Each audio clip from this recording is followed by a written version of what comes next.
Welcome to the deep dive, where we extract the most important nuggets of knowledge. Today, we're climbing high, way up into the Italian Alps.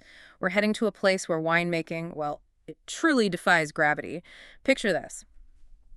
Rugged mountains, really dramatic valleys, and these ancient terraces that just cling to impossibly steep slopes. It's an amazing landscape. Totally. This is Valtellina, maybe a bit of a hidden gem, a sanctuary of what people often call heroic viticulture. That's the perfect term for it. Our deep dive today, it's into Italy's Lombardy region, really exploring Valtellina's deep history, its unique alpine terroir, and the huge challenges, but also the incredible rewards of making wine there. Right. We'll try to uncover the fascinating ways Nebbiolo expresses itself here. They call it Chiavennasca locally, and maybe touch on what the future looks like for these mountain wines. And for you listening, think of this as your shortcut, a way to understand a really special, maybe often overlooked corner of the wine world. We're hoping for some aha moments, some insights into how sheer human effort turns this incredibly tough landscape into something, well, pretty magnificent. It really is about ingenuity. Okay, so let's unpack Valtellina, where history and mountains, they don't just coexist, they seem to properly collide. I mean, the winemaking story here is ancient, right? It goes back to the Romans. It does, yeah. They were the first ones who really saw the potential in these sunny, incredibly steep slopes. But it's amazing how that initial Roman spark was then picked up and amplified by medieval monks.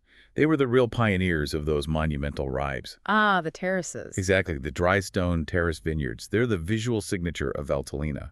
And these aren't just simple walls. They are serious feats of agricultural engineering, meticulously built, sometimes on slopes up to, 70% inclination? 70%, that's steep. Unbelievably steep, all designed to maximize sun exposure and, crucially, prevent erosion. And it's not just the human effort, it's the place itself, the terroir.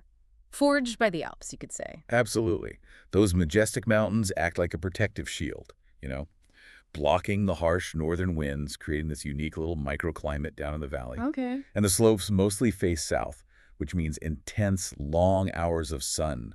That's vital for Nebbiolo Chiavennasca because it ripens so late, especially at these altitudes. And you get those big temperature swings, day to night. Oh yeah, dramatic swings, classic high-altitude stuff. It's key for developing the grape's aromatic complexity and keeping that vibrant acidity, which Valtellina wines are known for. Plus, there's this constant wind, the breva, that blows up from Lake Como. It acts like a natural fan, basically keeping the grapes healthy, drying things out. Fascinating. And what about the ground itself, the soils? Really interesting mix. You've got granitic soils, schist, some sandy patches, all interwoven with metamorphic rocks. So complex geology. Very. And it definitely imparts this distinctive minerality to the wines. Plus, the drainage is excellent, naturally. Forces the vine roots to dig really deep, which concentrates the flavors in the grapes. Right. Deeper roots, more concentration. Exactly. And all of this, the steepness, the soil, the climate, it leads to this concept of heroic viticulture. Because mechanization is just impossible. Pretty much impossible on most of the terraces. Everything, pruning, tending the vines, harvesting it all, has to be done by hand. It's incredibly labor-intensive, back-breaking work. Wow. But people are ingenious. They use these little monorails, other clever bits of technology, just to help move grapes and equipment across these crazy slopes. So heroic isn't just a nice phrase. It reflects the actual, physical and financial cost. Absolutely. It's a genuine struggle, but one they embrace. Okay, let's talk about the grape at the heart of it all. Yep. Chiavennasca. Now, many listeners will know Nebbiolo from Piedmont Barolo Barbaresco. How is this alpine version different when you taste it? That's a really good question. Visually, Valtellina's Chiavennasca usually gives you wines with a lighter, more translucent color compared to its Piedmontese cousins. Lighter color. Oh. But, and this is important, don't let that fool you, they still have this really imposing tannic structure and super bright acidity. That combination means they can age remarkably well. So structure and acidity are still there. What about the flavors? When they're young, you often get notes of tart cherry, maybe dried rose petals, a bit of tar, some spices like black pepper. Then, with age, they evolve these beautiful earthy notes, tobacco, leather, sometimes even a gamey complexity. Really fascinating evolution. So Chiavennasca is the star, definitely. But does it always perform solo? Are other grapes ever involved? Good point. It's not always 100% Nebbiolo. Sometimes small amounts of other local varieties are blended in. Things like Rosola, Pignola, Brugnola. And what do they add? Well, Rosola can bring some floral notes and extra freshness. Pignolo and Brignola might add some fruitiness or soften the texture a little. It's usually just a small percentage, though.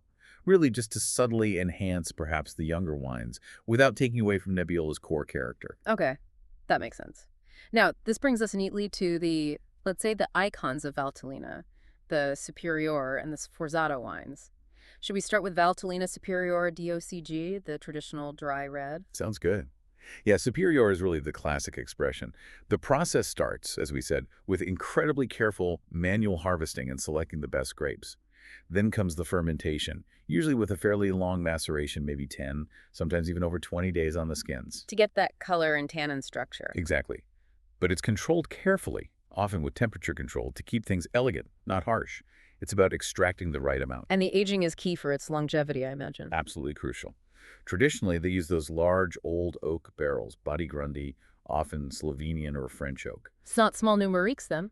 Generally not for the traditional style, no. The big barrels allow for very slow oxygenation.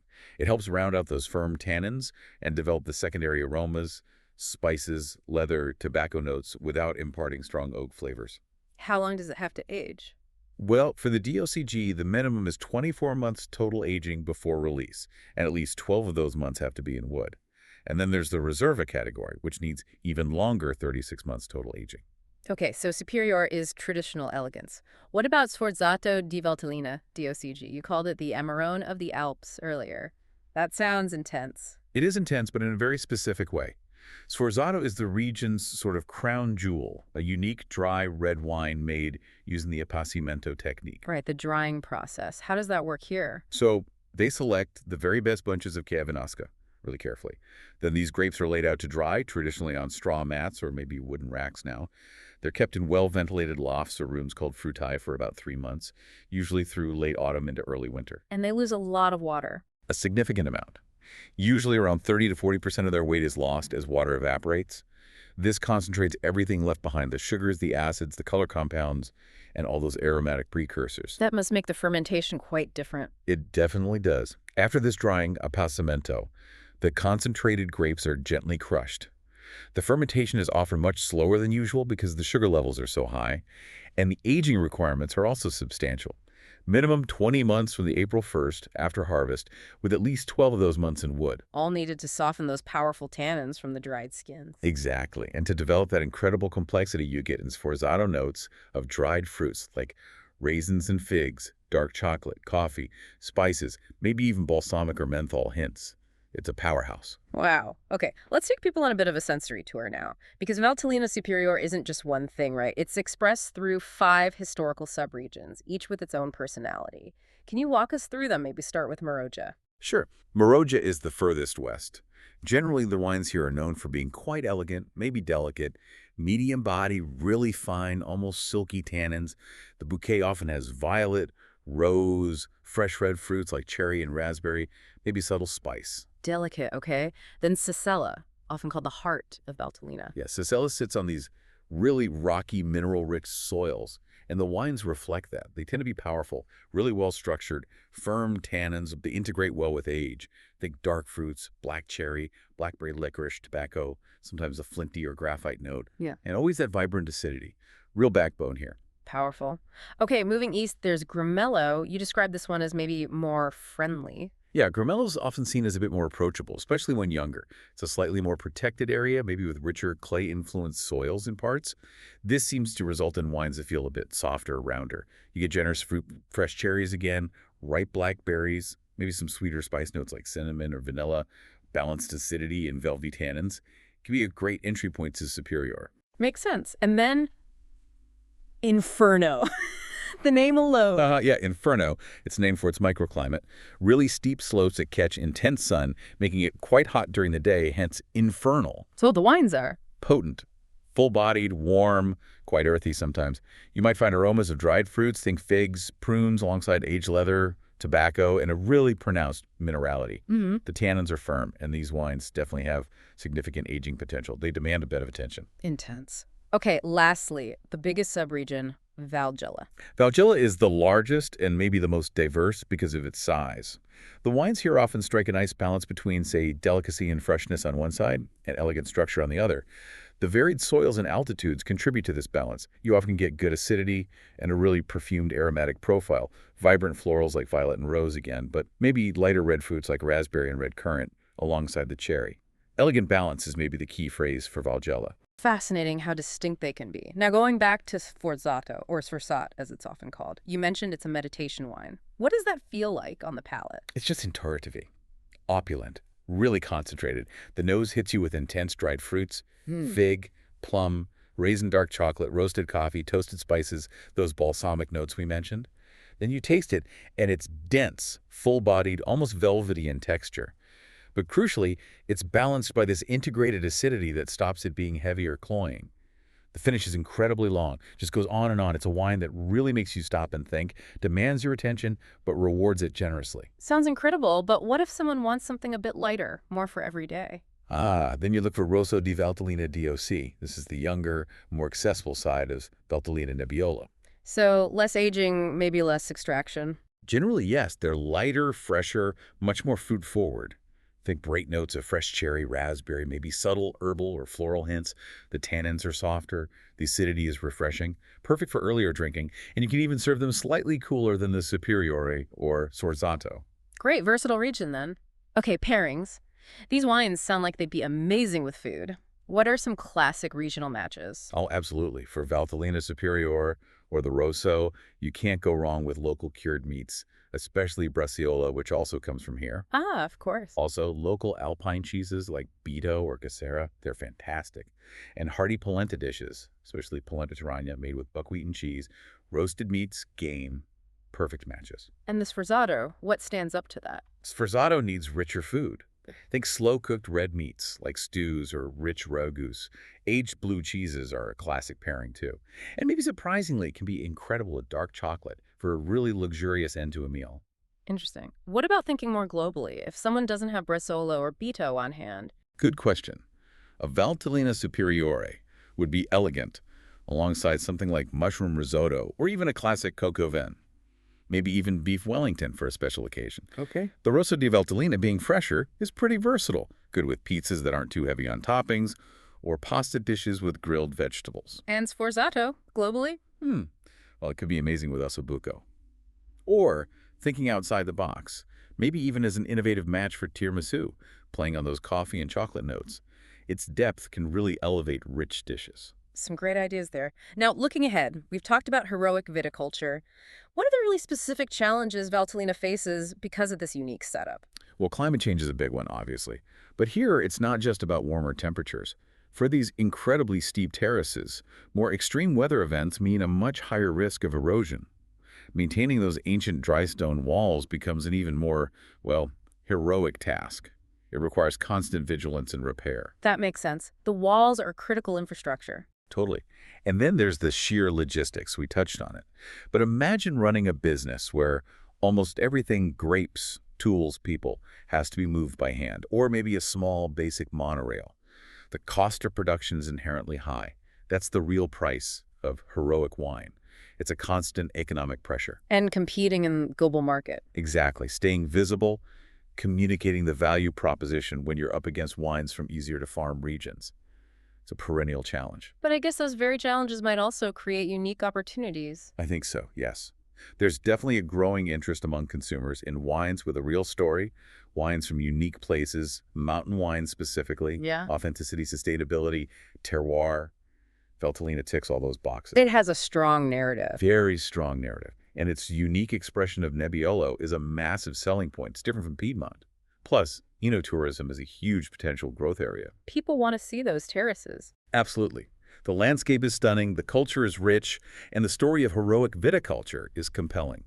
Winery visits, guided tastings, vineyard hikes, it offers a really unique experience that people are seeking out.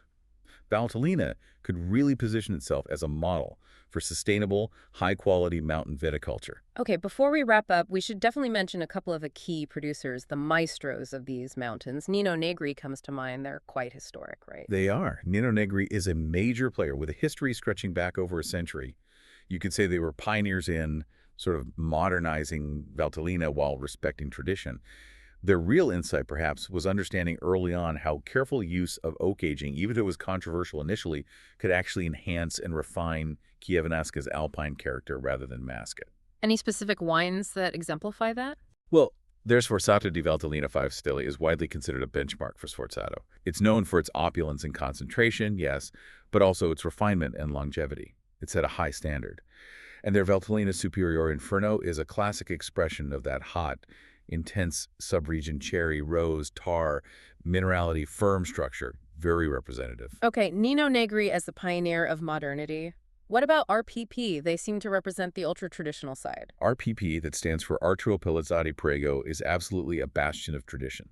Their whole philosophy revolves around achieving the purest possible expression of the terroir. How do they do that? Through minimal intervention in the winery, very long maceration times, and sticking steadfastly to aging in those large neutral oak body oils, they really believe in letting the mountain of Nebbiolo speak for itself. So their wines need patience. Definitely. They often require quite a bit of time in the bottle to unfold and reveal all their complex layers. Their Valtellina Superiore, Sicella Rosa Reserva is a great example. Yeah. It's revered, really reflects those rocky Sicella soils, tart red fruits, damp earth, tobacco, licorice notes. It demands patience, but hugely rewards it. Two different but equally valid approaches to greatness in Valtellina. Fantastic. So just to recap, Valtellina stands as this powerful testament to human resilience, really, producing these elegant, incredibly distinctive wines from one of the most dramatic, challenging wine landscapes anywhere in the world. Absolutely. Which maybe leaves us with a thought for you, our listener. Hmm. How is it that such extreme conditions, conditions that demand so much sheer human effort, can paradoxically lead to wines of such finesse, such longevity? What does that intricate relationship between nature, human ingenuity, and the constant pursuit of exceptional quality really tell us? That is a great question to ponder. We definitely invite you to seek out a bottle of Valtellina's heroic wine. Experience this, maybe still slightly hidden Italian treasure for yourself. Perhaps explore one of those distinct subregions we talked about, or maybe dive straight into a Sforzato for a real taste of its unique, concentrated character. Thanks for joining us on this deep dive.